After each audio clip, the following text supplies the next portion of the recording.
Hello guys, welcome back to Recap. I'm Christina. Today, I'm going to talk about fantasy action and comedy film called Psychokinesis. Let's enjoy until the end. Shinrumi is a girl who runs a fried chicken restaurant that is famous enough to be included in the news. Her father abandoned her and her mother when she was young, so they had to try and survive very hard. Sokhon is a bad security guard who is happy and carefree. He often steals coffee bags and toilet paper rolls for a walk. He is Rumi's father. One night, thugs in the form of construction workers are gathering in front of the Rumi's fried chicken restaurant. Later, Rumi's mother sees that they are dragging Rumi out by force. She drives the car at high speed and causes the crowd to disperse. Unable to control the speed of the car, when it hit a place and stopped, some thugs forcibly pulls her out of the car. Finally, her head hit the sidewalk and she lost consciousness. Then, neighbors come and take her mother to the hospital. Finally, when her mother dies with tears in the hospital, a meteorite falls on the rocks and flows down from the mountain as spring water. The next morning, Rumi's father Sokhon drinks that spring water while he is visiting near that place and notices that the water is a bad taste. When he arrives at work, his stomach felt a little hard, so he thought the water he drank must be impure. At night, he is eating some snacks in front of the mini-mat and his stomach is hurt badly. While he hurts, some things around him begin to move, and suddenly the tables and chairs near him move back. Although his pain subsides, the owner of the mini-mart comes out and sees tables and chairs falling, so he was kidnapped. After returning to his messy house, he's trying to reach for a lighter to smoke a cigarette, but the lighter gets automatically into his hand. He is surprised. After that, his daughter Rumi calls him to tell him that her mother had passed away, so he goes to the funeral. At the funeral, Rumi says that she found his phone number in her mother's phone and called it. Sokhon is wondering how mother's sad and passing. The funeral is suddenly crashed by Min, the man in charge of tests and operations and his thugs. Rumi calls him out for coming, saying they should only see each other at court. But Min pretends to be upset and stressed, saying her mother died while driving and they shouldn't be blamed for it. Furious, Rumi tries to kick them out. But before things can get violent, her lover Kim Jong-hon cuts in and tells Min they should be decided by the law. Before leaving, Min tries to give her condolence money, but Rumi turns it down. While the neighbors comfort her, Lower Jong-hon introduces himself to Sokhon, and he says that the reason they were forced to remove the shop was because their company wants to construct a large shopping mall for Chinese tourists here. Sokhon seems sad for his daughter, so he leaves without saying much. On his way home, Sokhon thinks again that his daughter treated him so badly and he is deeply upset. And as he throws the secret away, he sees the objects around him automatically move at a fast pace. He is surprised, and when he tries to make his lighter move on its own at home, he succeeds. Soon, the messy things around him are flying into the air automatically at the same time. It is really amazing. Early the next morning, when Sokhon asks his colleague if magicians make a lot of money, he replies that he heard that they can make millions in just one night. Then, after leaving her mom's body at the cemetery at close, Rumi returns with her father and friends to the shopping arcade where all the shop owners are hiding from the thugs that are camping down the street. The thugs have been around the area a lot, breaking windows, leaving graffitis and causing scenes. Most of the shop owners believe the law will be brought by the construction company and discusses how to protect their place. While discussing, Mr. Kim and his wife propose to get a bit more violent, perhaps even using multiple punks like they've seen other rebels do.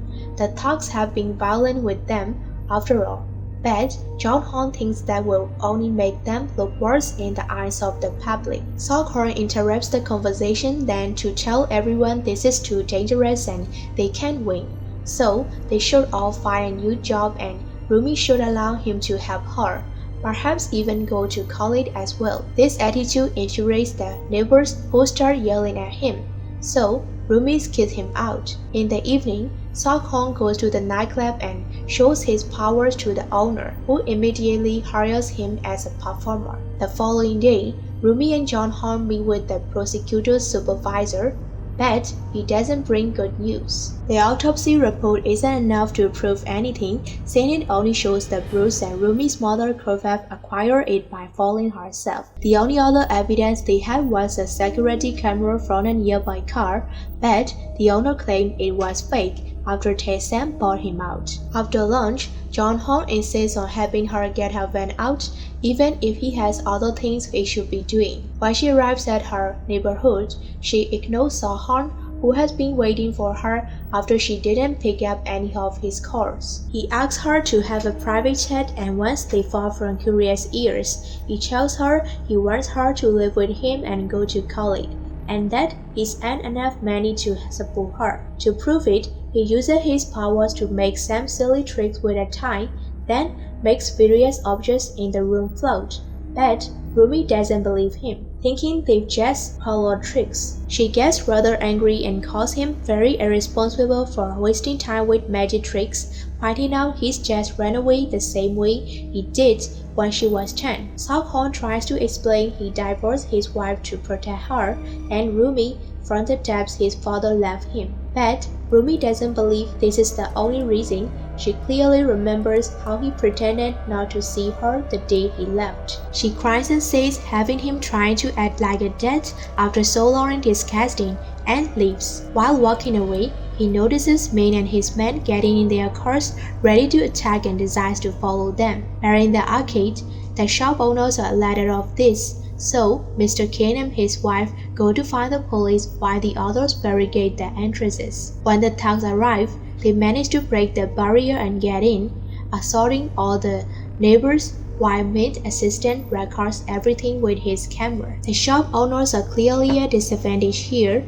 but soon things turn in their favor when Seo-hon arrives and begins using his powers. He pushes all thugs back, tossing them around or even throwing things at them until they are separated from the civilians. These men get killed quickly, not listening to Min when he orders them to attack. Only one of them dares to come forward, and Seo-hon traces his aim and makes him float in front of everyone. Mrs. Kim returns with the police then, and everyone is taken to the precinct while both sides start arguing and blaming each other for what happened. The officer isn't happy with all these people making a scene in his office, so he decides to watch the recording and decide from there. The video shows Seo-hon using his powers, so of course the cop thinks it's all a performance. Without any proper evidence to arrest anyone, he sends them all away. The shop owners show sad expression at first, but as soon as they far enough from the precinct, they start laughing and celebrating having finally won one battle again. And they start gaining some hold now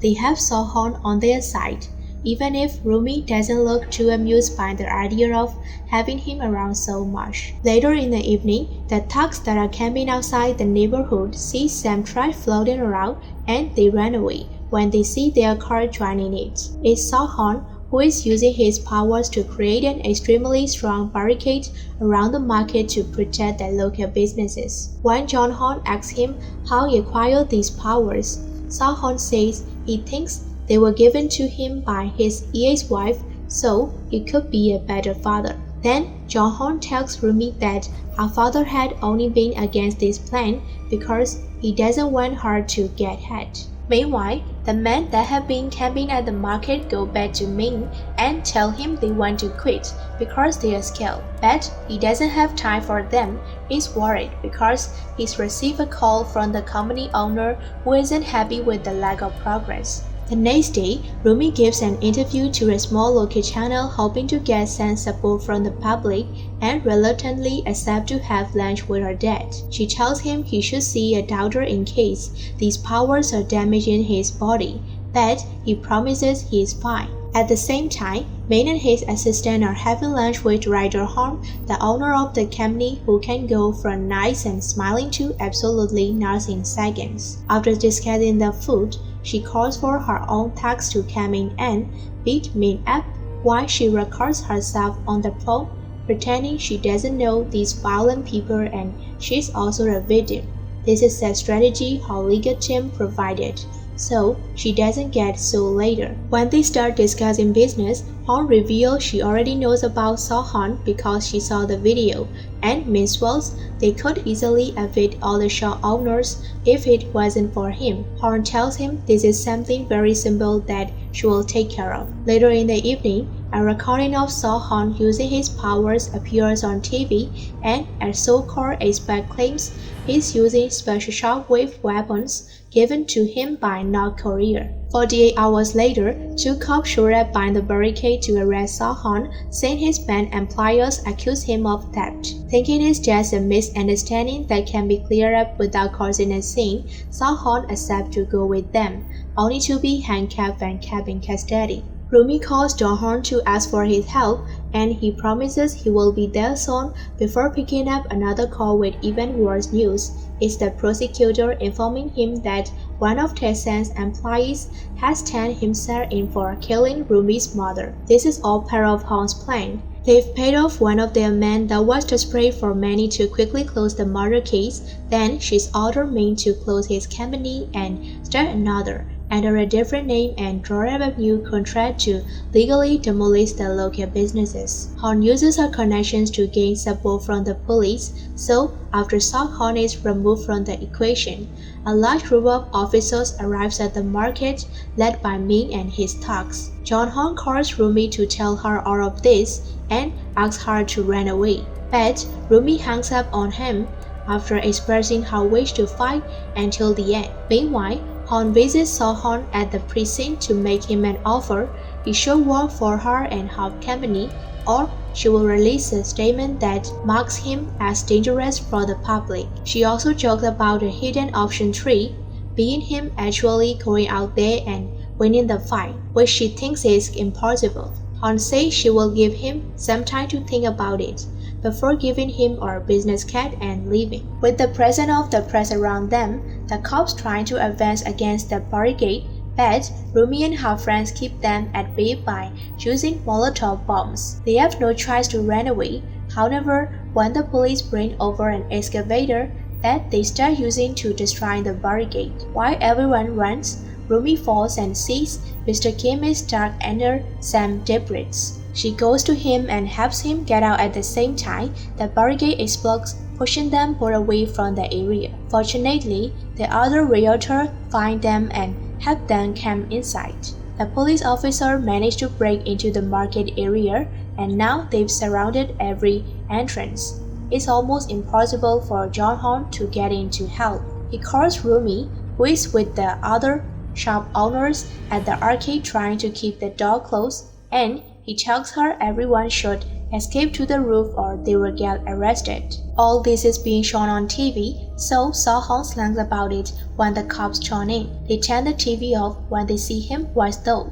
So So-han uses his powers to take a phone from one of the officers and see what's going on. Remembering the last time he failed his daughter, he decides he won't allow this to happen again and proceeds to break his handcuffs before opening a hole in the cell's door. With an explosion, he escaped the precinct by jumping through a window and landing near Hong, and as soon as he sees her, he revengefully destroys her car. He gets away by discovering he can use his telekinesis to fly, but after a few miles, he hits a building and falls to the ground. A giant screen that shows the reels reminds him not to give up, so after taking a couple of big leaps that push away the cars on the streets, he takes flight once again. Back in the neighborhood, Rumi and the others all make it to the roof, except for Mr. Kim, who is pushed out by the police and is left hanging on the railing of the stairs. The cops start aiming their water cannons at him, causing him to slip and fall, but So-han arrives just in time and rescues him in mid-air. He leaves him on the roof of the building far from the area before flying back, ready to help, until he accidentally crashes against a portable building suspended on a crane that the police are using to get more cops on the roof. So-han bounces off this box and enters the building through a window to find himself surrounded by more officers who attack him with a fire extinguisher to blurry his vision. A pile of cops jumps on So-han and keeps him on the ground, but this is still not enough. and his powers easily push them away. Using some furniture to destroy the windows, he flies away, ready for more action. In the meantime, Jahan has managed to reach the roof of a nearby building, and he pokes down a staircase between 4 roofs so that his friends can cross over. Unfortunately, it's too late for Rumi, who is captured by the cops in the suspended box. Another group of officers arrives to the normal stills and starts assaulting the shop owners until Jahan arrives and pushes them all away.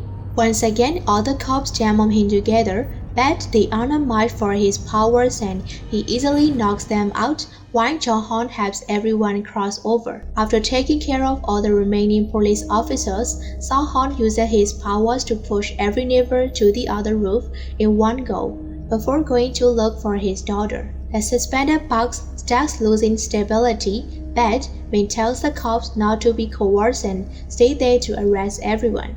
The crane suddenly hits a building by accident and one of the box suspender breaks, causing an officer to slip out, only barely saving himself by holding on to the open door. Rumi sees this and tries to help him, first alone, but soon with other cops helping her as her father finally comes over and makes an extra effort with his powers to bring the box over to the roof. When the portable building lands, the shaking makes Rumi fall, but Jahan doesn't hesitate and flies after her, rescuing her right before she hits the ground. After apologizing to her for everything, she leaves her with her friends and asks Jahan to take good care of her before flying away to meet me. He tells him they fought right before punching him, but afterward he puts up no resistance and turns himself into the police, who waste no time and arrest him.